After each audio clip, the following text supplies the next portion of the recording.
एक आदमी ने $20,000 अनाउंस कर दी, सारा हॉल दंग, फिर बड़ा शोर। दिलदार परवेज भट्टी ने वो कोने पे बैठा हुआ उसको बुलाया स्टेज के ऊपर।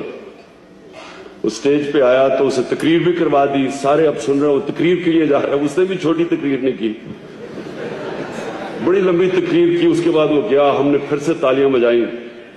तो जब उसने चेक देखा, भट्टी ने कहा जी वो उधर से कि आप अब चेक के ऊपर साइन करना भूल गए। तो उसने उधर से खड़े होकर कहा, कहता अच्छे कामों में मैं अपना नाम सामने नहीं लाना चाहता।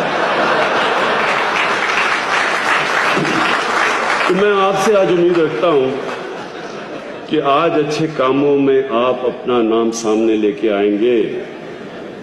ये पॉलिटिक्स में बात तो मुझे होता है। आप पाकिस्तान की पॉलिटिक्स आप सब जानते हैं। इमरान साहब हम आपके साथ हैं, आप फिक्र ना करें, बस हम आपके साथ हैं। तो जब मैं उन्हें कहूं कि अच्छा फिर साथ पार्टी में नहीं, हम पार्टी में नहीं आएंगे लेकिन आपके साथ हैं,